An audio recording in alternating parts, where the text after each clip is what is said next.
called Digital Shelter. Digital Shelter was an organization that was founded in 2018. So the main idea basically behind us getting that organization is Somalia is a country that is, most of you know it. I don't have to explain the things that you see on media because since I came for yesterday and today, whenever I'm interacting with people, something that they ask me is, oh, you're from Somalia, how is it? Are you guys still okay? Yeah, we're still fine, not so bad.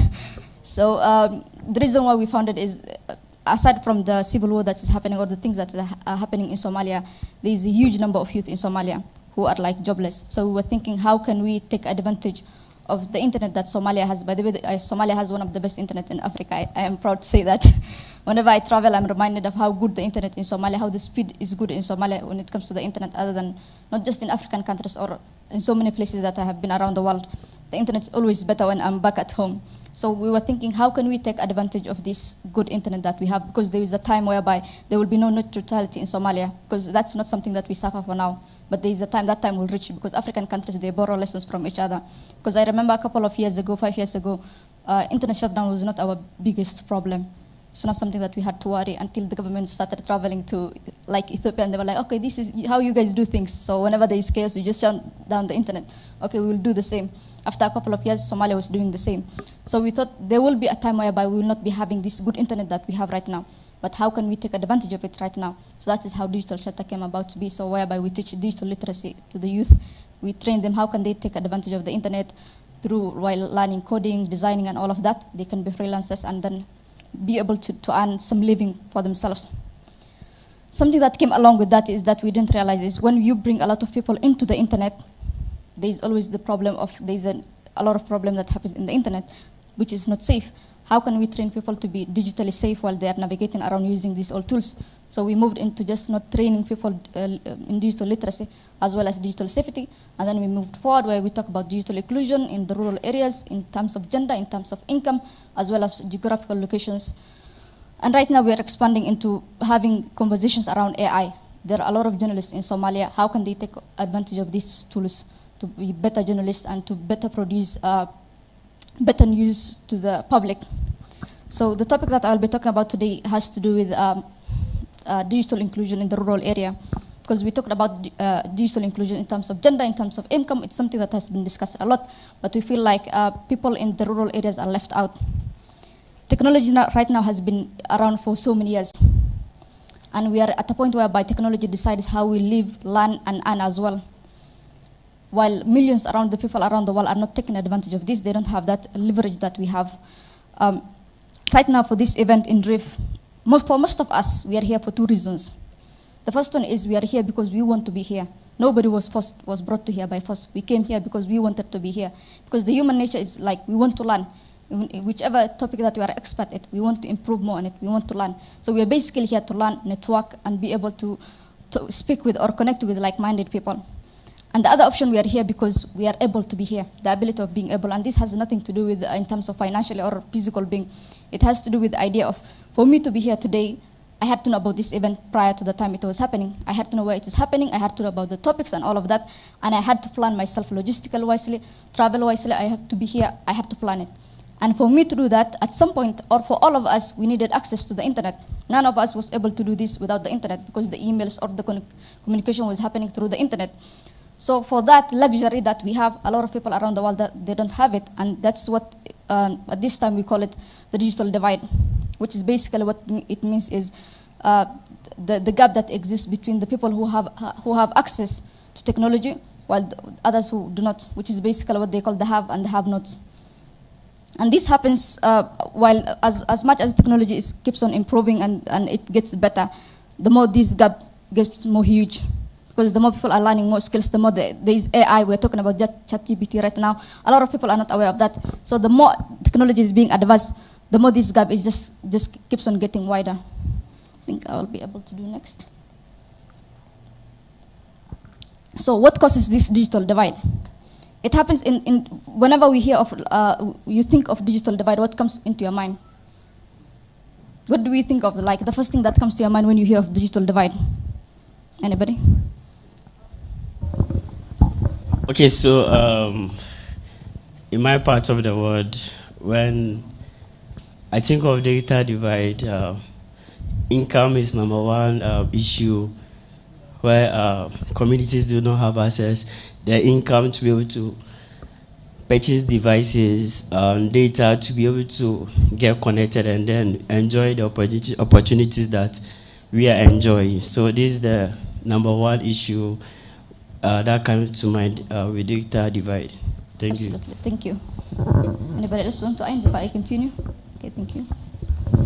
I think of cost, and also I think of areas, so like areas outside this fancy Nairobi, where getting the internet itself is a bit difficult. Yeah. Thank you. Mine is something related to cost, but when you say digital divide, I think about access. As you say, they have and they have not. Exactly. So there are people who have that access and there are people who do not have it. Absolutely. I'll share mine. For me, for years, it has been, whenever I hear the word of digital divide, I keep on thinking it goes back to gender. I think of the female aspect, because I have basically grew up in a world whereby everything has been like women this, women cannot do this, men that, men this. There's always that conversation around. So for everything that I do, I look at it through the lens of gender. Are women taking advantage of this? So I spent so many years expanding or researching on how can women take advantage of the internet. Because in the context of Somalia, whenever you are going to school or you are working, the first thing that people tell you is like, hey, at the end of the day, you are getting married. Why are you spending so much time in this? You're going to be somebody's wife. You will be a mother. You will not be doing what you're doing. So I was thinking, like, can we sell this to women by telling them, if you have some knowledge or some skills in the digital wise, you can basically work from home. Nobody can tell you that, hey, you're going to quit. You're going to like be pregnant for 9 months, you will not be in the mood to do the work. You'll be like, this is something that you can do from the comfort of your home. That's how we have been selling. That's how we were able to train a lot of women. So I thought, okay, we got the attention for this. People are talking about gender inclusion in terms of when it comes to digital, when it comes to technology, when it comes to financial literacy. Can we go back to the other factors that contribute to this digital divide? And I'm trying to focus this time at the digital divide that happens in the rural areas. So some of the factors that do contribute to the digital divide, one is, as you have talked, is the cost and the income. When we talk about income, I don't know if you guys had it. I think 2 years ago, Somalia was trending for having the cheapest mobile data in Africa, and 7th around the world. It was ranked 7th around the world, and it was number 1 in Africa. And that is 1 GB costs $1 in Somalia, which is relevantly cheap. And then Somali people took it to the internet to celebrate, because basically that's not the opportunity that we get most of the time. What we hear is Somali pirates, there's an explosion happening, bad news always. So it was like one of those times that we were having where we were being celebrated for something that we are proud of. And people took it to the internet to celebrate. Part of me was not happy about it. Yes, I was like, yes, it's something positive that for the internet, but according to who is $1 cheap? In the context and the economy that we live in Somalia, $1 is not cheap. That $1 is somebody's breakfast, somebody's lunch, somebody's supper, all 3 in 1. That's $1 they're spending. So are you telling me this $1 is cheap? According to Somali people, it's not. It may be in Africa, but Somalia it's not, because I know I have a neighbor that cannot afford that $1. We started advocating for it. I remember speaking about it, and my friends were like, hey, don't jinx it. Why are you talking about it? Just keep quiet. Let's just keep on celebrating. So when it comes to income, I don't think the internet service providers are being fair with the way they provide the services and the expense that they put. In Somalia is a country where there is no regulation when it comes to prices, when it comes to like quality control, there isn't nothing like that. So you can come basically open a business and you can put however much price you want and nobody will argue with you, because people need these services, they are willing to pay for it. So for the family that's having their $1 as their source of income, they will not be willing to spend that $1 on the internet, because what are they taking? They don't have the skills, they don't have the knowledge. What are they going to use with it? Nothing. Which means these people are left out from the internet because of their source of income. The other one in terms of education, and this goes back to whether we are in the cities or in the rural areas. The rural areas, basically, they don't have the normal education that we are talking about, the general one. Forget about the digital literacy or the financial literacy that we are talking about. And the other aspect, the third aspect, is the age. I think this point is mostly not discussed because people feel the need that elderly people don't need the internet.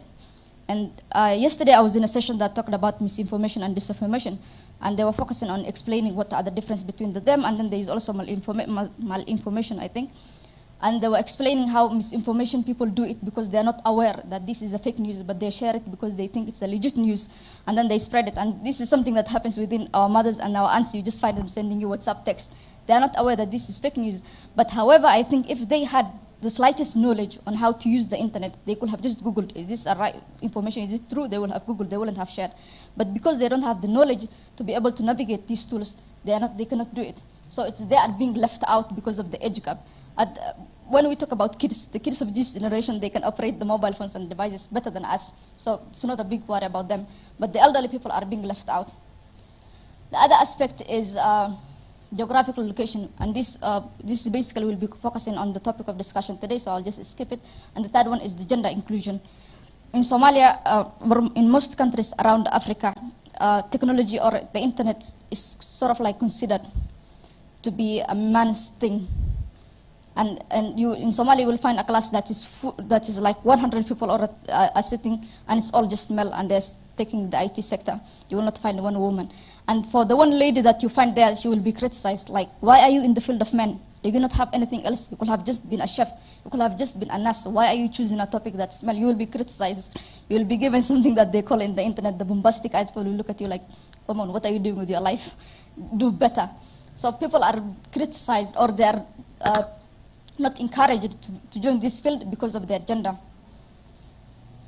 Next. What about in the context of the digital divide when it comes to the rural areas? These are the factors that why rural people are being left out on the internet. The first one is the access to these devices. They don't have the smartphones, they don't have the laptops to be able to access, or sometimes whenever we have a laptop at home, you will find the kid playing with it because they are curious, they want to know like what is happening. While the rural people, if they don't have access, they will never see the need to be able to expand more on this topic. Another one is the digital participation. If there is no platforms or events that discuss these kind of things, they will not see the need to be able to learn it. The other one is the basic digital literacy and the basic digital skills, absence of digital skills at all. And the other one, there is no factor of digital inclusion. When it comes to like the digital divide, in this era that we are right now, people connect on almost on about anything while using the internet. The people that live in the rural areas are left out at disadvantage when it comes to technology in terms of healthcare. They don't get the proper healthcare that they want. They are forced to travel all the way from where they are to come to the bigger cities, the urban cities, just to access health, which is something basic, as well as education, employment, and civic engagement. I remember 5 years ago, I live in the capital city of Somalia, which is Mogadishu. 5 years ago, Mogadishu was not much populated. Like people were living far away from each other.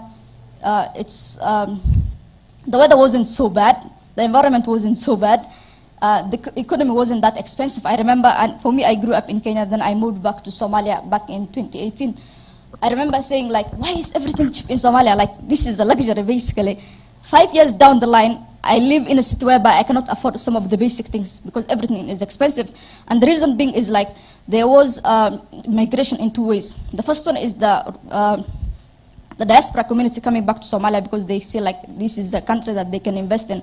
And the other option is the rural people moving from the rural areas because the weather there is like super dry and they feel like they cannot live in the rural areas. So they decided, let's just go to the capital cities. For me, because whenever I see people moving to the capital city, I ask myself, like, this is the most dangerous city across all Somalia. Why are you guys running to this city? There's other cities that are, wherever you go to, they're safe. There's a city called Hargeisa. If you go, like, you will see a lot of foreigners living like you will not even think this is Somalia. And then there is Mogadishu, which is the capital cities, whereby whenever you leave the house, you're like not sure where you're going to come safe, and then you're just like telling goodbye to your families. There's a time whereby people used to wear tags here, having their numbers, because they're afraid in case they go out, they will meet explosion or anything, and they may not make it back. I kept on thinking, like, why are people running to this city? Because there are opportunities that they cannot find in the other cities. So what the diaspora community did is, like, they came up with a lot of business ideas, but they did not think about the prices. They did not think about, do the people that live in this place, can they afford it? They did not think about that. While the rural people, they moved to the urban cities to look for better opportunities, only to find out that everything is expensive. But because they can find the life that they wanted in the urban cities, they decided to just stick with it and try to afford a life they cannot afford.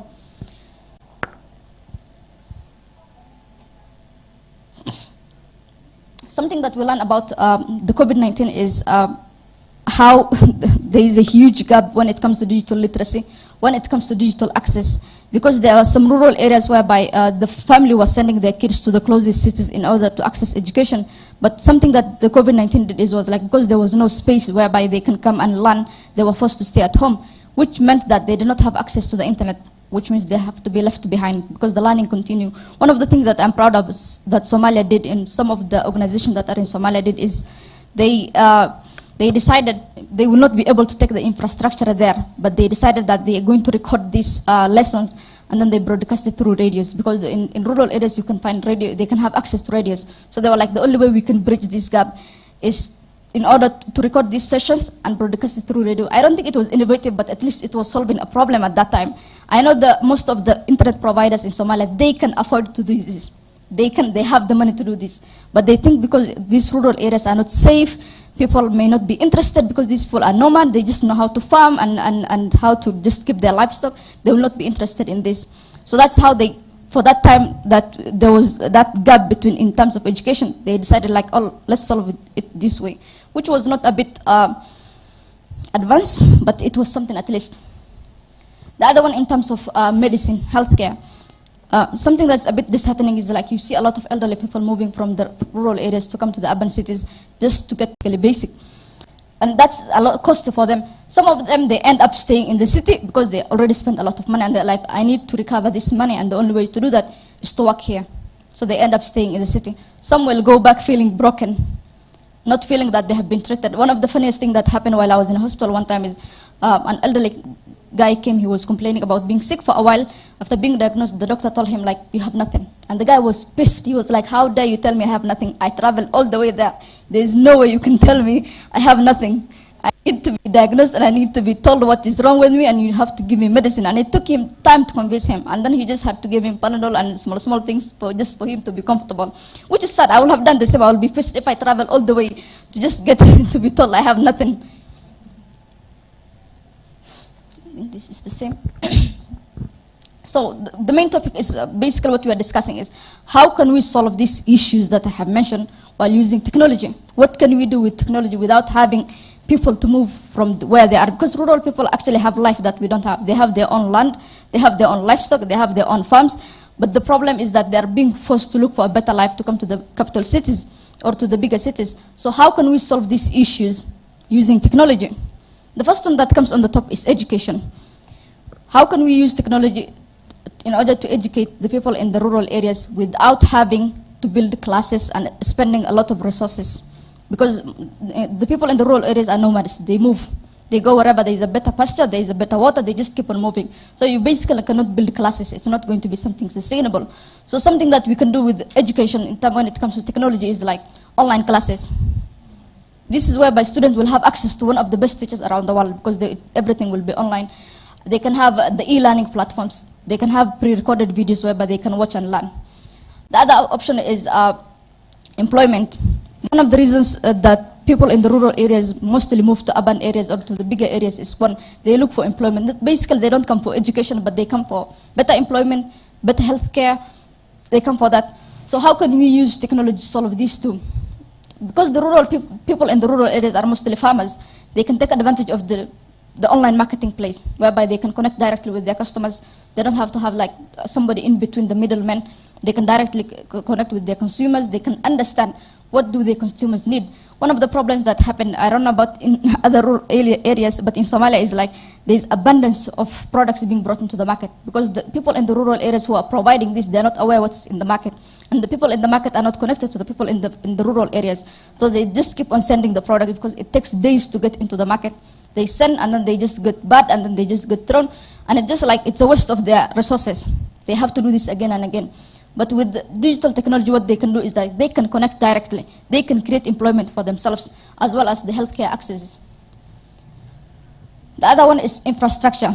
If you notice, if you see, whenever somebody is starting a business, people will usually tell you, like, go where there is more population, where there is a good road and infrastructure. If we did have, we solved this problem of the people in the urban areas coming to the bigger cities to look for education, and we use telemedicine, whereby people will get online consultation, they can be subbed by where they are, whereby the farming will be improved using drones and smart farming. People will be interested to go to move to the rural areas because right now there is technology, there is better farming. And that what it will cause is better infrastructure. People will be interested in building roads. And the other one is, I think I have covered the entrepreneurship and agriculture all at once. community development, something that for most of us, you have noticed if you're in the internet, you have several groups that you're in. And in those groups, you have people that you connect with. And you feel like you are a community, even though you have never met these people, you have never met them, but you feel like you can engage with them, you understand them, they understand your topic. It brings that sense of community among different people that are around the world. Imagine the rural people whereby, if you have ever seen the rural people, something that you notice is like the houses are very far from each other. One family is living here, the other family is living very far because they have abundance of land that they can take advantages. But if we can have these people connecting over the internet, they can share information. For those people who are interested in farming, they can have their own group, they can connect how to do things better.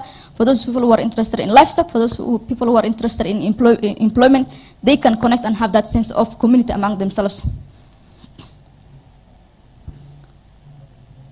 We cannot mention all these things without thinking, what are the solutions for this? How can we do this?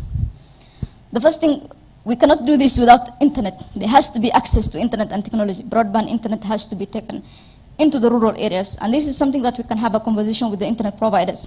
We can guilty treat them into telling them you are providing this, how comes you're not providing for that other people? They don't have to feel excluded, you can take it there. The other thing is we can do is offering technology trainings, because for us to be able to use these devices, for us to be online, we need to have some skills one way or another. So people can be encouraged and be given the skills through programs that are arranged by different organizations. The other option is making digital technology affordable.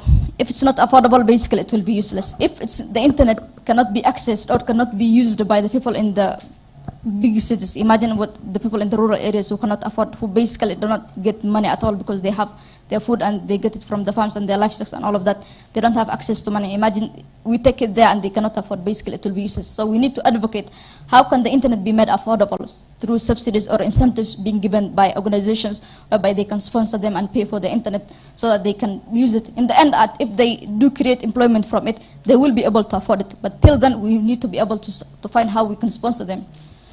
The other one is encouraging public-private partnership. How can the private companies and the government and the different stakeholders, how can they work together? How can we work together to take this internet or to take technology to the rural people so that they don't have to migrate and come to the bigger cities? By the way, something that happens when people move from rural areas, they don't I don't think from the perspective whereby I'm seeing them suffer, but I'm also looking from my perspective, because I feel like if there wasn't a need for people to migrate, there wouldn't be the overpopulation that's happening in the city. There was no need for things to be expensive. Somalia has become 10 times hotter. The capital has become more hotter because people are just too much. There wouldn't be this environment pollution. So I'm looking from my perspective as well as their perspective. If we do take these technologies to where they are, we will be saving ourselves some efforts and some problems, same for them. So it's a win-win. And the last one is creating policies. This is important because when we bring people to the internet, we need to think about the problem that they will be able to encounter. How can we solve this? How can we talk to the government and discuss with them protection policies, data protection policies, digital literacy policies, and all of that.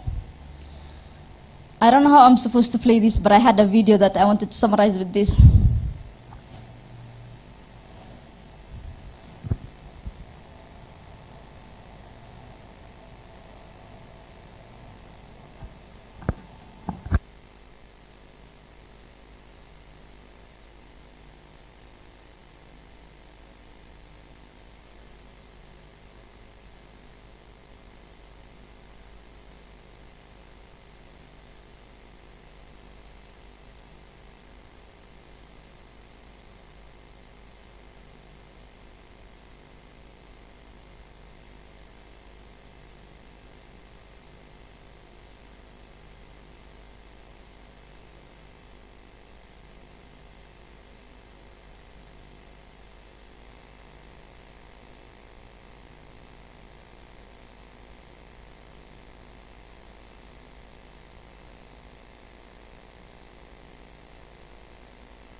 don't you input the data and we'll take a look together. Hey Mari, what you got for me? To find those who share our views, yet offer different perspectives. So this net. Look over here. Challenge us with new ways of seeing. That I think we should Deepen our understanding. And enrich our lives. 最后一笔的时候，往前。 Great things happen when we commit to something bigger than ourselves. Take a closer look at it. place this here. Let's see how we go from there, okay? This sense of collaboration and the feelings of connection it brings excites us. Hey, just in time. I'm gonna move it slightly, okay? It's yours, take it. We have 2 planes right now on the same trajectory. As we put people first, technology fades into the background and feels like anything but. Aisha, what do you think? I think if we had 330, maintaining 2800, we'll be clear for approach. Excellent. This changes the way we see the world, and in turn, changes the world we see. These numbers are looking great, actually. There's promise in the possibilities, and what we see and create next will stretch the imagination. Good morning, Sarah. Morning. Slowly coming towards the thumb. A world without boundaries. Good job. A lot better than yesterday. Yeah. Excellent. Slowly bring A world where technology enhances, not limits, humanity.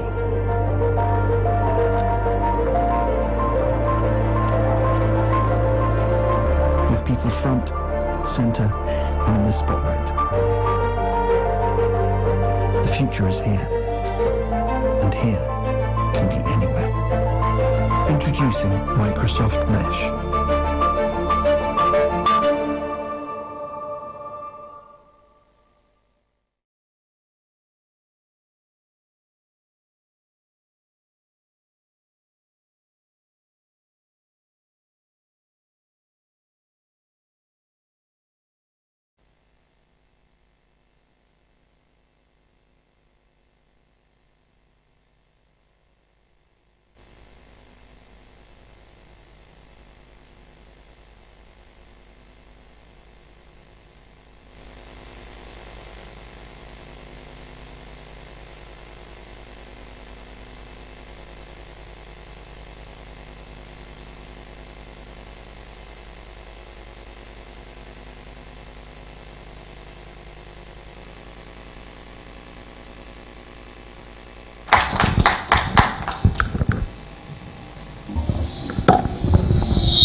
Okay, so I would like to actually know some of the tools you are using for your work and how has it been like?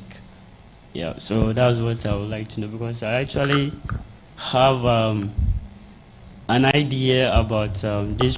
Yeah, I'm really interested in when it comes to digital inclusion for rural areas, yeah, communities underserved. Yeah, and which this year hopefully I would be launching an initiative with other colleagues, mainly focused on rural areas. You know, when it comes to rural areas, they lack a lot, infrastructure, income, and all that. So I would also like to learn about the tools, resources, and a few from you.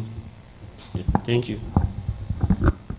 Thank you so much, and congratulations for your upcoming initiative. I hope it goes well. I'm sad to say that the tools that we use is not a bit of advanced, because right now what we do is we travel to the rural areas ourselves, which is not like the way we want, innovative, it's not. But something that we did last year, different than what we used to do previous year, is we are buying online courses and taking it to the rural areas. We train people that are based in that area in order for people to teach them, because you cannot just buy online resources where people are not, they don't know how to use these tools. So something that we did is we were able to purchase mobile phones for them, smartphones, so that they can access these resources and online courses. And the second thing that we did is we train people, we give them training so that they can keep on training other community people, so that they can better use we give it for like 3 months. After that, people will be able to navigate the online courses by themselves. Another thing that we did is Somalia basically mostly focuses on security issues. So we sat down with the Minister of Education and we told them like, these are the problems that are happening. And I remember one thing that he said was, I don't know, this was importance. I didn't think this was a big deal because Somalia has a lot to focus. And we had to explain to it how so many youth are being left out on this world that is just moving into the digital technology. And most of these youth are in the rural areas. So we had to explain to it that we need policies that can protect these people. We need to be able to hold the academia accountable. How can they take this education to the rural areas? How can they do smart trainings and all of that? So something that we did is like speaking with the government, in creating policies, in coming up with ideas how they can better serve people, in traveling ourselves to the rural areas. For you cannot, whenever we travel, it's, of course we are used to the urban areas. We cannot like be able to live there. But something that we did is like, instead of us going back and forth because it's costing us money, we thought of like, we train people and then we leave it to them and then we can connect with those people online. So we're basically trying to like move the rural people online slowly by slowly. We don't want to overwhelm them all at once. We move it slowly. Another thing that we did is like, we created health apps, so many health apps, and we took it to the rural areas and we explained to them how they don't have to travel all the way to the capital cities in order to get this. And something that we did is like, most of the private healthcare centers in Somalia are private. So we spoke with the healthcare centers and we asked them like, can they hire somebody that we pay ourselves, will be in the hospital only to accommodate the people in the rural areas. So his work is basically nothing else, just to accommodate people in the rural areas. For some, Somali people are known to be hard-headed. Like, you cannot sell the idea of like, you will have an online consultation, you don't have to travel, your medication will send to you, so they will prefer to travel. So we said, whether they travel and they come, let them be accommodated instead of like them going back and forth and spending weeks just to get medical access. Let them finish in a day. And for those who like appreciate the fact that we took the telemedicine there, let them do online consultations. So we have both ways. Those are the things that we were able to do. I hope that answers. Yeah, so what has been some of the challenges you've faced, you know, especially, let's say you buy the devices for them. I don't know if it's given to them for free forever, or there's a time you have to take them back. So like, what has been the challenges, financial and human resource and other aspects of it? The biggest challenge we had is like, first of all, we don't take the devices back from the people, they keep it for good. Some of the problems that we encountered is, we did speak with the telecommunication company to be able to take broadband there. So in the areas that there is insecurities, and a lot of times the telecommunications satellite was destroyed several times. So like, it costed us a lot, because the first time they sponsored it, the telecommunications sponsored it. The second time they were like, hey, you have to pay it for yourselves. That was one of the problems that we encountered. The second one is, it took us time to convince people that they really need these devices. It took us a lot of energy, it took us a lot of time of us going back and forth. And the third one is, because we leave people behind, we train people and we leave them behind, people don't have trust. They want like, no, we want the people who came first. We want to be trained by those people. So they will call us and ask for us back and forth again, and we will have to explain the person that we left behind is just as good as us. It took us time to explain that. And the other thing was financial wisely. Because these people, the telecommunication was paying half of the internet, they were like, cover for yourself the other half, which means we have to pay. For us to do that, we will have to have constant donations, constant money, which was a problem. Sometimes we have to pay it from our pockets, sometimes we'll get donors who will support. Thank you.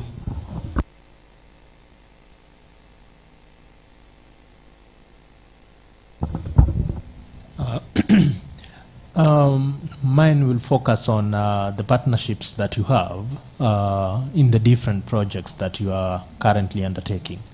Now, from your presentation, I understand that you are interested in a number of sectors, be it agriculture, be it education, be it health. I would understand that there is a lot that is required over and above your initiative. So how have you maneuvered to get, let's say, like government support in reaching out to the people in the rural areas? Is it that the government is so cooperative in that they are very willing to come in and step in, or is it that you have had to push time and time again? Because the reason I'm asking this is because even in Kenya, people, non-governmental organizations that have tried to reach out to people in the hinterlands have faced a lot of problems in terms of access to the amenities and generally the lack of government support. Or, just to explain it further, you find that sometimes what you're doing is clashing with a program which the government is also doing, and therefore the government would prefer you support it rather than they support you. So how do you maneuver through all that complexity? Thank you so much. That's a bit of a challenging question to answer, but it's something that we have had experience as well. And I will go with the first one whereby you mentioned the collaboration that we had with the government. That was the part that was the hardest to do for us, because we couldn't convince the government that the people in the rural areas are as important as the people in the urban areas. And that was challenging because people in the urban areas themselves, they don't have access to digital technologies, and they don't have the digital skills. The academia, they don't teach themselves. They don't see this as a priority. So there's nothing, whenever we talk with the government about that, the first thing that they will say is like, we are in the capital and we don't have that. How do you want us to take it all the way to the rural areas? It doesn't make sense. If we are going to do something, we will start it from here, where there's a lot of people who are interested, and then we will take it to the rural areas. So we kind of like shifted from that option, and we told them like, can you collaborate with us in terms of creating policies? You don't have to fund anything. We don't need anything from you guys. In fact, they were looking for ideas from us. They were looking for resources from us. Whenever we get a small project and then they see us on the internet, they're like, okay, these guys have money. And then they will come to us and then they will try to charge us. I'm like, come on, I'm non-governmental, basically. I don't have anything myself. What are you trying to charge me? And they're like, are you paying tax? Do you pay tax? We need to understand what you pay. So from the side of the government, we didn't have that much of support. They were actually making it a lot harder for us. So we just said, like, can you guys just stick to working with us in terms of policies? Because the telecommunication companies and the Ministry of Communication, they will be asked whether they have these policies. Somalia is a country that depends on donors. We don't have the money of ourselves, sadly. So we depend on donors. The donor will ask the Ministry of Communication, what policies have you created? So they will come with us and talk with us. So to them, we are advantaged in that way. But in terms of like taking digital literacy and financial literacy to the rural areas, there is no much support. But the UN agencies and the COSOs, they understand this. So those are the people that we are able to collaborate.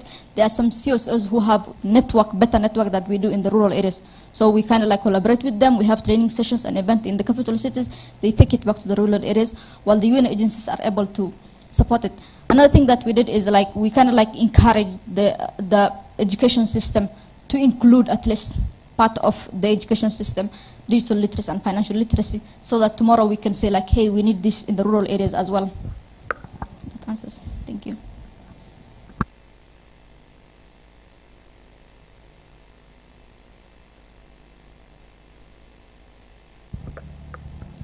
If there isn't any other question, I think that's where our session ends.